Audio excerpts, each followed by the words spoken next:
Hello friends, പുതിയൊരു വീഡിയോയിലേക്ക് സ്വാഗതം. ഇനി നമ്മൾ ക്ലാസ് എടുക്കാൻ പോകുന്നത് ഉപദ്വീപീയ നദികളെക്കുറിച്ചുള്ള ഭാഗമാണ്.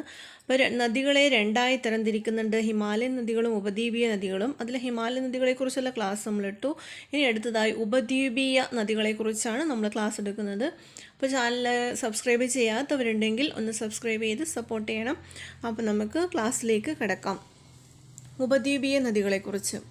ഉപദ്വീപീയ നദികളിൽ പടിഞ്ഞാറോട്ടൊഴുകുന്ന ഒരു നദി നർമ്മദാ നദിയാണ്. ഉപദ്വീപീയ നദികളിൽ പടിഞ്ഞാറോട്ടൊഴുകുന്ന നദിയാണ് നർമ്മദാ നദി. വിന്ധ്യ സാത്പുര പർവ്വതങ്ങളിലൂടെ ഒഴുകുന്ന നദിയാണ് നർമ്മദ. വിന്ധ്യ സാത്പുര പർവ്വതങ്ങളിലൂടെ ഒഴുകുന്ന നദിയാണ് നർമ്മദ. സർദാർ സരോവർ പദ്ധതി നർമ്മദയിലാണ്. സർദാർ സരോവർ പദ്ധതി നർമ്മദയിലാണ്. നർമ്മദ ഉദ്ഭവിക്കുന്നത് എവിടെ നിന്നാണ്? അമർഖണ്ഡിൽ നിന്ന് ഉത്ഭവിക്കുന്ന നദിയാണ് നർമ്മദ. അമർഖണ്ഡിൽ നിന്ന് ഉത്ഭവിക്കുന്ന നദിയാണ് നർമ്മദ. പർവ്വതങ്ങളിലൂടെ ഒഴുകുന്ന നദി എന്നറിയപ്പെടുന്നതും നർമ്മദയാണ്. ഡെക്കാൻ പീഠഭൂമിയും മാൾവ പീഠഭൂമിയും വേർതിരിക്കുന്ന നദി നർമ്മദ. ഡെക്കാൻ പീഠഭൂമിയെയും മാൾവ പീഠഭൂമിയെയും വേർതിരിക്കുന്ന നദിയാണ് നർമ്മദ. ഇനി ഓംകാരേശ്വർ ഡാം സ്ഥിതി ചെയ്യുന്നത് നർമ്മദയിലാണ്. ഓംകാരേശ്വർ ഡാം നർമ്മദയാണ്. നർമ്മദ ഗോദാവരി നദികൾക്കിടയിൽ സ്ഥിതി ചെയ്യുന്നതാണ് താപ്തി നദി. നർമ്മദ ഗോദാവരി നദികൾക്കിടയിൽ സ്ഥിതി ചെയ്യുന്നതാണ് താപ്തി നദിയാണ്. താപ്തി നദിയുടെ തീരത്ത് സ്ഥിതി ചെയ്യുന്ന ഒരു പ്രസിദ്ധമായൊരു നഗരം ഏതാണ്? സൂറത്താണ്.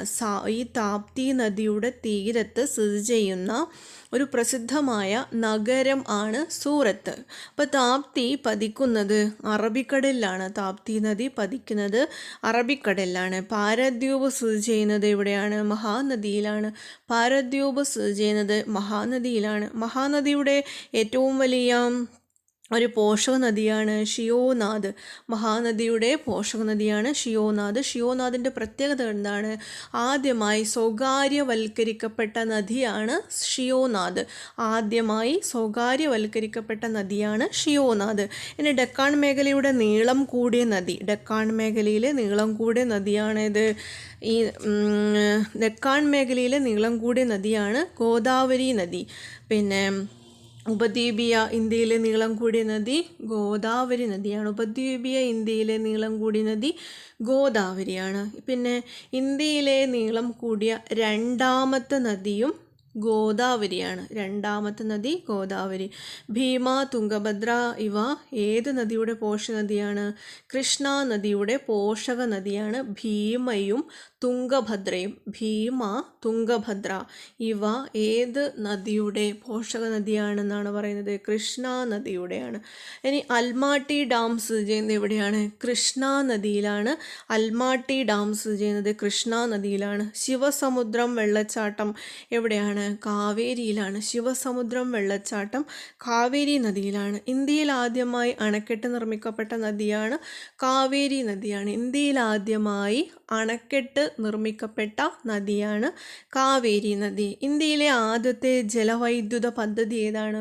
ശിവസമുദ്രം പദ്ധതി. ഇന്ത്യയിലെ ആദ്യത്തെ ജലവൈദ്യുത പദ്ധതി ശിവസമുദ്രം പദ്ധതി. ഹൊഗനക്കൽ വെള്ളച്ചാട്ടം സ്ഥിതി ചെയ്യുന്നത് കാവേരി നദിയിലാണ്. ഹൊഗനക്കൽ വെള്ളച്ചാട്ടം കാവേരി നദി. ഗ്രാൻഡ് അണക്കെട്ട് സ്ഥിതി ചെയ്യുന്നത് കാവേരി നദി. ഗ്രാൻഡ് അണക്കെട്ട് കാവേരി നദി. ഇപ്പോൾ ഗ്രാൻഡ് അണക്കെട്ട് സ്ഥിതി ചെയ്യുന്നത് എവിടെയാണ്? കാവേരി നദിയിലാണ്. മരുഭൂമിയിലൂടെ ഒഴുകുന്ന നദി എന്നറിയപ്പെടുന്ന ഏതാണ്? ലൂണി നദിയാണ്. മരുഭൂമിയിലൂടെ ഒഴുകുന്നത് ലൂണി നദിയാണ്. ഏറ്റവും വലിയ കരബന്ധിത നദി ഏതാണ്? ലൂണി നദിയാണ്. ഏറ്റവും വലിയ കരബന്ധിത നദി ലൂണി നദി. പുഷ്കർ തടാകത്തിലേക്ക് ഒഴുകിയ നദിയാണ് ലൂണി നദി. മുല്ലപ്പെരിയാർ നദീജല തർക്കം നിലനിൽക്കുന്നത് ഏതെല്ലാം സ്റ്റേറ്റുകൾ തമ്മിലാണ്? കേരളവും തമിഴ്നാടും തമ്മിലാണ്. മുല്ലപ്പെരിയാർ നദീജല തർക്കം നിലനിൽക്കുന്നത് കേരളവും തമിഴ്നാടും തമ്മിലാണ്. അപ്പോൾ കാവേരി നദീജല തർക്കം നിലനിൽക്കുന്ന ഏതെല്ലാം സ്റ്റേറ്റാണ്? ഒന്ന് തമിഴ്നാട്, രണ്ടാമത്തെ കർണാടകവും കേരളവും ഉണ്ട്. എന്നാൽ കാവേരി നദീജല തർക്കം തമിഴ്നാട്, കർണാടകം, കേരളം.